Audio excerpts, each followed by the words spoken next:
Hello friends, आपके अपने channel MVS classes में आपका स्वागत है। दोस्तों, आज का हमारा टॉपिक है ऊंचाई व दूरी।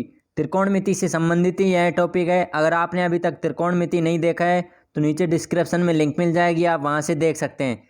चलिए देखते हैं ऊंचाई व दूरी के इस टॉपिक में मुख्यतः याद करने लायक जो बातें हैं कौन कौन सी है। वस्तु की दर्शक से दूरी, वस्तु की ऊंचाई और दर्शक का शीर्ष केंद्र पर बनने वाला कोण उन्नयन कोण। उन्नयन कोण क्या कहलाता है? जब कोई प्रेक्षक किसी वस्तु को धरातल से ऊपर की ओर देखता है तो धरातल के साथ बने कोण को क्या कहेंगे? उन्नयन कोण। जैसे ये धरातल है, धरातल यहाँ से प्रेक्षक धरातल के कोण से ऊपर की ओर देखने पर जो बना कोण क्या कहलाता है? उन्नयन कोण। इसी प्रकार जब दर्शक ऊंचाई पर होता है तो वस्तु का शीर्ष नीचे होता है, तब जो कोण दर्शक की नज़र से बनता है वह कौन सा कोण कहलाता है? अवनमन कोण। या ऐसे भी कह सकते हैं, जब कोई प्रेक्षक किसी वस्तु को ऊपर से नीचे की ओर धरातल पर देखता है तो धरातल के साथ बने कोण को अवनमन कोण कहते हैं। जैसे यहाँ प्रेक्षक है और ये कोण और ये कोण क्या हो जाएगा? बराबर हो जाएगा। ये कोण जो बनेगा वही कोण ये हो जाएगा। ठीक है फ्रेंड्स, नेक्स्ट देखिए फर्स्ट क्वेश्चन। 120 मीटर लंबे पतंग का धागा जमीन के साथ 30 डिग्री का कोण बना रहा है, तो पतंग की जमीन से ऊंचाई कितनी होगी? पतंग की जमीन से ऊंचाई पूछ रहे हैं, इसके लिए क्या करेंगे? कर्ण की वैल्यू दे रखी है, ये एक त्रिभुज बन गया। 120 मीटर तो क्या हो गया? ये पतंग का धागा है और 30 डिग्री का कोण बना रहा है, तो इसके लिए एच हाइट निकालने के लिए क्या कर सकते हैं? साइन की वैल्यू निकाल सकते हैं, साइन 30 डिग्री। क्यों? क्योंकि साइन ये फॉर्मूला याद रहता है, लाल बटे कक्का। इस फॉर्मूले से साइन की वैल्यू क्या होती है? लंब बटे कर्ण। लंब तो हाइट हो जाएगी और कर्ण हो जाएगी 120 मीटर जो दूरी दे रखी है, तो इससे जो लंब निकाल सकते हैं, साइन 30 डिग्री बराबर लंब हो जाएगा एच और कर्ण हो जाएगा 120। इसको यहाँ से सोल्व करेंगे। साइन 30 डिग्री की वैल्यू 1/2 इक्वल टू एच बटा 120। यहाँ से एच इक्वल टू क्या आ जाएगा? 60 डिग्री, 60 मीटर। तो ज़मीन से ऊंचाई कितनी हो जाएगी? 60 metre, option C. Next question. ज़मीन पर एक बिंदु से एक टावर के शीर्ष की ऊंचाई का कोण 30 डिग्री है और टावर की तरफ 100 मीटर चलने पर ऊंचाई का कोण 60 डिग्री हो जाता है, तो टावर की ऊंचाई क्या होगी? देखिए, टावर की ऊंचाई निकालनी है। इसमें दो कोण दे रखे हैं, 30 डिग्री और 60 डिग्री। इसके लिए क्या करेंगे? एक फॉर्मूला याद रखेंगे डायरेक्टली डिस्टेंस निकालने के लिए, या फिर हाइट। डिस्टेंस बराबर क्या होता है? Height cot θ1 minus cot θ2। ठीक है फ्रेंड्स, इस फॉर्मूले से हो जाएगा। θ1 है वो क्या है? छोटा कोण, यानी कि स्मॉल एंगल। इसी प्रकार θ2 बराबर लार्ज एंगल। जो बड़ा वाला कोण है वह θ2 की वैल्यू हो जाएगी। d इक्वल टू हो जाएगा डिस्टेंस और h इक्वल टू हो जाएगा हाइट। अब यहाँ से फॉर्मूले में वैल्यू पुट करेंगे तो d की वैल्यू दे रखी है। फॉर्मूला क्या था? d बराबर h into cot θ1 minus cot θ2। d की वैल्यू 100 मीटर दे रखी है, h की वैल्यू निकालनी है। कोट थीटा की value θ1 30 degree cot 30 degree minus θ2 की वैल्यू 60 डिग्री है, तो कोट 60 डिग्री। इसको सोल्व करेंगे तो 100 इक्वल टू एच कोट 30 की वैल्यू वर्गमूल 3 माइनस 1/√3। जब इसको सोल्व करेंगे तो क्या हो जाएगा? एच इक्वल टू 100/2√3 कितना हो जाएगा? 50√3। ठीक है friends, option A. Next question.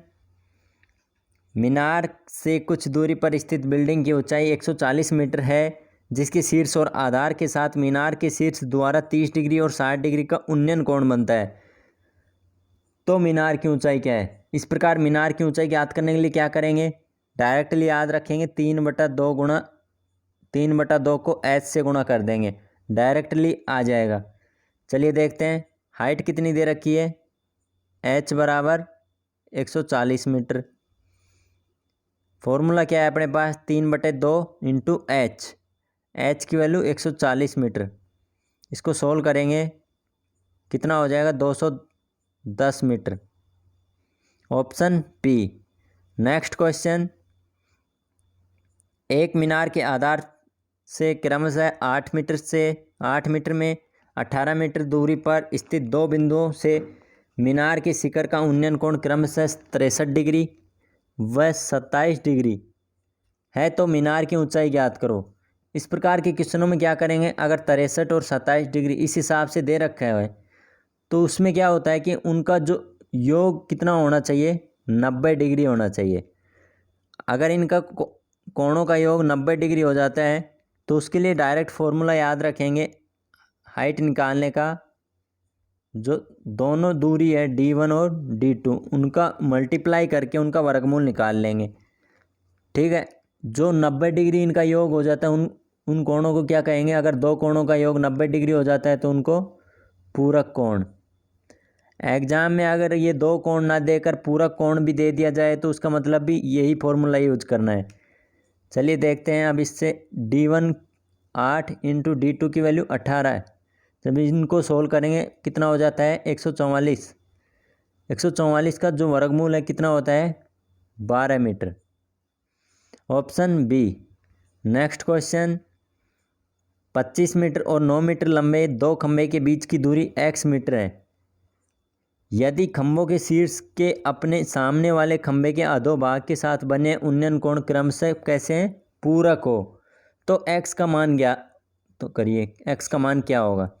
देखिए यहाँ पे पूरक कोण दे दिया, जो दोनों उन्नयन कोण है वो क्रमशः कैसे हैं, पूरक कोण है। तो इसके लिए भी कुछ भी नहीं करेंगे, डायरेक्टली अब यहाँ अगर d की वैल्यू निकालनी है तो h1 h2 से मल्टीप्लाई कर देंगे। वही बात है, अगर हाइट निकालनी हो तो और दूरी दे रखी हो तो दूरी से मल्टीप्लाई करके वर्गमूल कर लेते हैं। अब यहाँ हाइट दी हुई है, दूरी पूछ रहा है, तो इसके लिए h1 और h2 की वैल्यू कितनी है, 25 इंटू 9। जब इसको सोल्व करेंगे 25 का वर्गमूल कितना होता है, 5 और 9 का वर्गमूल 3। इनको सोल्व करेंगे तो कितना हो जाएगा, 15 मीटर। ये समझ में आया, 25 इंटू 9 से 5 और 3 बाहर कैसे आया, क्योंकि 25 को 5 इंटू 5 लिखते हैं और 9 को 3 इंटू 3 लिखते हैं। जब वर्गमूल में से एक पेयर रहता है उसमें से एक संख्या बाहर निकाल लेते हैं। जैसे 5 गुणा 5 है तो इनमें से एक संख्या बाहर निकाल लेंगे 5, और 3 गुणा 3 है तो उसमें से एक संख्या बाहर निकाल लेंगे 3। इस प्रकार इसका राइट आंसर हो जाएगा option B, 15 metre. Next question, जमीन से 5000 फीट की ऊंचाई पर उड़ रहे एक विमान के ठीक ऊपर एक और विमान है। इन विमानों द्वारा जमीन के एक बिंदु से बनाया गया उन्नयन कोण क्रम से कितना है, π/3 और π/4 है।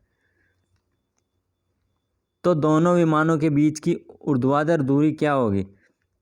π/3 का मतलब क्या हो जाता है, पाई का मतलब होता है 180/3, कितना हो जाता है 60 डिग्री, और π/4 का मतलब हो जाएगा 45 डिग्री। ये कोण दे रखे हैं 60 डिग्री और 45 डिग्री, इसके उन्नयन कोण। जो इनके बीच की दूरी ज्ञात करने का फॉर्मूला भी बताया था, d बराबर क्या होता है, h tan θ1 माइनस tan θ2। इस तरीके से कर सकते हैं।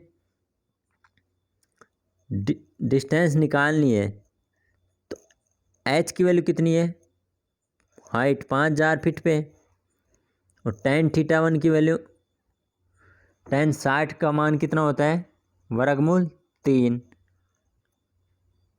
और tan 45 का मान कितना होता है 1। यह इसका right answer option A, 5000√3 - 1। Okay friends, आज का वीडियो यहीं समाप्त होता है। अगर आप हमारे चैनल पर नए हैं तो कृपया चैनल को सब्सक्राइब कर लें ताकि इसी प्रकार आने वाली वीडियो सबसे पहले आप तक पहुंच सके। धन्यवाद।